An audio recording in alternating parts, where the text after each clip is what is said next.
आज की वीडियो काफ़ी इम्पोर्टेंट है आप सबके लिए। जैसे कि मैंने ग्रुप में देखा काफ़ी स्टूडेंट्स परेशान हैं टेस्ट डे को लेकर, एफएनएस टेस्ट डे को लेकर। तो इंशाल्लाह इस वीडियो में मैं सारी आपके क्वेश्चंस के आंसर्स कवर करूँगी। तो सबसे पहले आप लोगों ने गूगल में ये सर्च किया। जब ये सर्च करते हैं ना तो सबसे पहला ये वाला जो लिंक है तो इस पर आपने क्लिक करना है। क्लिक के बाद आपके पास ये वाला पेज ओपन हो जाएगा और इसके बाद इस पर क्लिक करना है। जैसे ही क्लिक करते हैं तो आपके सामने इस तरह का आ जाता है। तो आपने ये मैंने लिखा है तो आपने भी इस तरह लिखना है एफएनएस टेस्ट डे।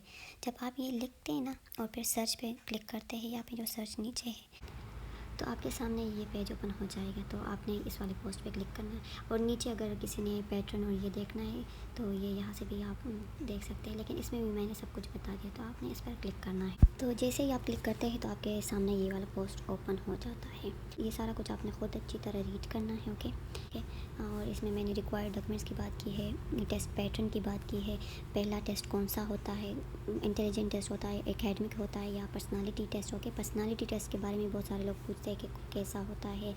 ये तो मतलब बहुत सारा कुछ है। मैं यहाँ से स्टार्ट लूँगी। 7 बजे पहुँचना था। ज़रूरी नहीं कि आप एग्जैक्ट वही टाइम पे पहुँचे जो मेंशन है आपके स्लिप, लेकिन बेहतर यही है कि आप टाइम पे पहुँचे तो ज़्यादा अच्छा है। और टेस्ट भी ऐसा नहीं होता कि जैसे ही आप जाए या आपको 7 बजे का टाइम दिया तो उसी टाइम स्टार्ट होता है। नहीं, ऐसा नहीं होता। वो वेट करना पड़ता है, फिर स्टार्ट हो जाता है टेस्ट।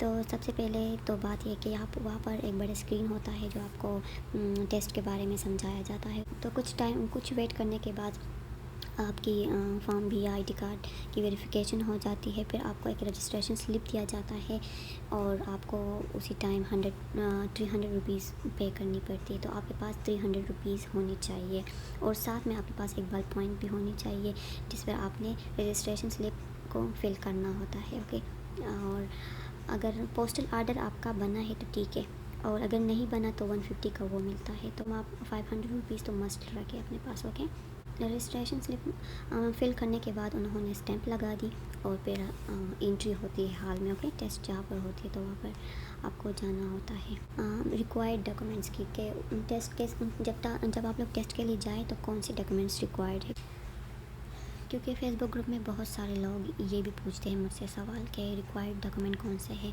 तो पहली बात तो ये है कि आपकी जो एग्ज़ाम स्लिप या रोल नंबर स्लिप भी कहा जाता है उस पर मेंशन होता है। ओके, जो आप ज़रा जहाँ नोट लिखा होता है ना तो वो रीड करें तो इसमें आपको मेंशन किया होता है कि कौन डॉक्यूमेंट्स रिक्वायर्ड है। रोल नंबर डाउनलोड करते फिर प्रिंट आउट करते ना, तो वो रोल नंबर आपके चाहिए, अपने साथ लेके जाना है। मैट्रिक, एफएससी, डीएमसी या मार्कशीट भी कहा जाता है। और सर्टिफिकेट्स अगर आपके पास है मैट्रिक और एफएससी का तो ले जाए ज़रूर। और ये सारी चीज़ें ओरिजिनल होनी चाहिए क्योंकि वहाँ पर आपकी कॉपीज़ नहीं देखी जाती। ओके, मिसाइल आपके पास होनी चाहिए, फॉर्म भी और आईडी कार्ड हो, 2 attested passport size blue colour जिसका बैकग्राउंड ब्लू हो वो आपके पास होना चाहिए पिक्चर। ओके, आई थिंक ये 2021 की मैं बात अभी कर रही हूँ कि जो स्लिप्स आए हैं एफएनएस टेस्ट के लिए तो उसमें आई थिंक एक आपकी पासपोर्ट साइज़ पिक्चर चाहिए। ओके, ब्लू बैकग्राउंड के साथ हो। और पोस्टल आर्डर अगर आपने नहीं बनाया तो फिर आपको वहाँ सेंटर पे वो लोग देते हैं, लेकिन वहाँ 150 का मिलता है। ओके, ये पोस्टल आर्डर होता है इस तरह, ये देखें। अब आते हैं टेस्ट कैटेगरीज की तरफ। आपकी 3 पोर्शन में डिवाइड होता है और सबसे पहला इंटेलिजेंट टेस्ट होता है और इसमें फिर वर्बल सबसे पहले होते हैं। ओके, फिर नॉन वर्बल होते हैं, फिर एकेडमिक और फिर पर्सनालिटी टेस्ट होता है। तो वर्बल और नॉन वर्बल का ये है कि वर्बल में आपके पास 84 MCQs होते हैं जो 30 मिनट्स में आपको करने होते हैं। ओके, और ये प्लीज़ आप लोग ज़रा ख़ुद पढ़ लिया। इसका ये है ना कि आपको टाइम मैनेजमेंट इसमें बहुत ज़रूरी है।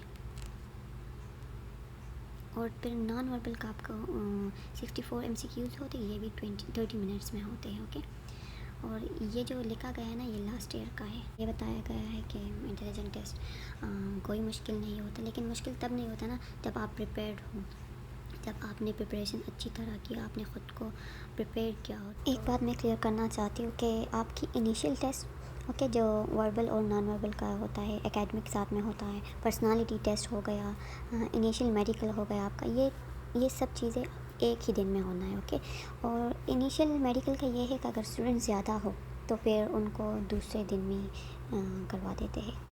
और जो क्वेश्चन आपको नहीं आता वो छोड़ दे और आगे जो भी आता है वो कर ले।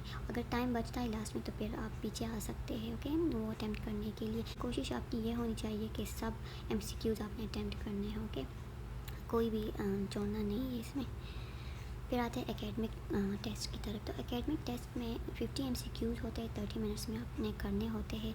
में ये सारा कुछ होता है, ये फिर आप खुद रीड कर, लेकिन मैं बता देती हूँ कि इसमें बायो, केमिस्ट्री, फिज़िक्स और इंग्लिश से आते हैं, ओके। और ये कुछ प्रीवियस ईयर के MCQs है जो आप देख सकते हैं। तो ये सब चीज़ें एक दिन में होना है, ओके, सब चीज़ें एक दिन में होना है। पर्सनालिटी टेस्ट भी उसी दिन होता है और इसमें कोई भी ब्रेक नहीं होता। कुछ लोगों ने मुझसे पूछा है ग्रुप में कि मैम इसमें ब्रेक होता है, तो नहीं, ब्रेक नहीं मिलता आप लोगों को, 1 सेकेंड भी आपको टाइम नहीं मिलता।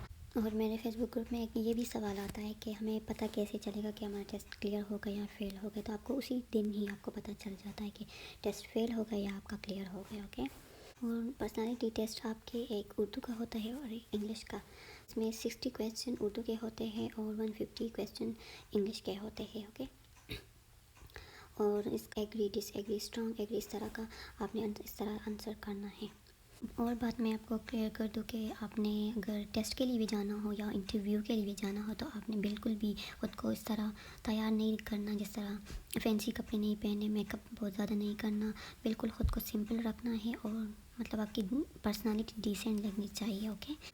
टेस्ट के बाद क्या होता है, तो जिन लोगों का टेस्ट क्लियर हो जाता है उन लोगों की फिर डॉक्यूमेंट्स की, सारे डॉक्यूमेंट्स की वेरिफिकेशन होती है जो मैंने ऊपर बताया है, ओरिजिनल डॉक्यूमेंट्स जो मैंने बताए थे।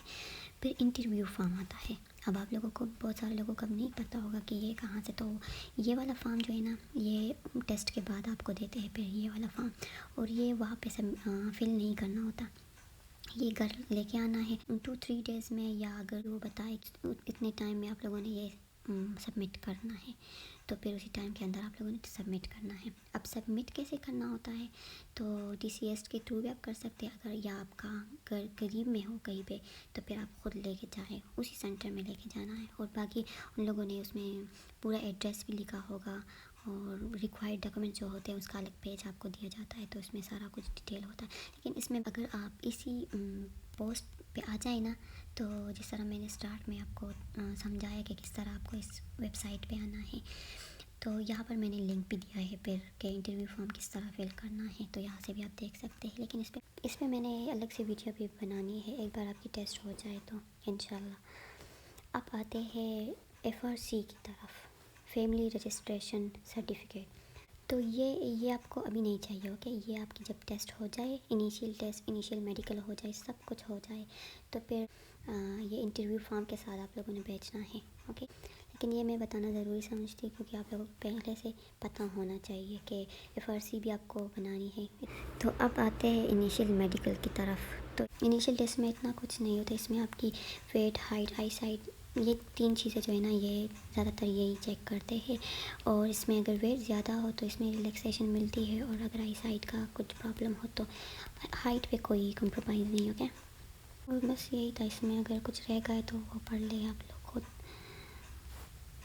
और यहाँ पर अगर आप इस पोस्ट पे आ जाए ना, तो यहाँ पर मैंने ये पूरा लिंक दिया है प्रिपरेशन के लिए, तो यहाँ से आप लोग कर सकते हैं। इसका लिंक आपको डिस्क्रिप्शन में मिल जाएगा, वीडियो के डिस्क्रिप्शन में।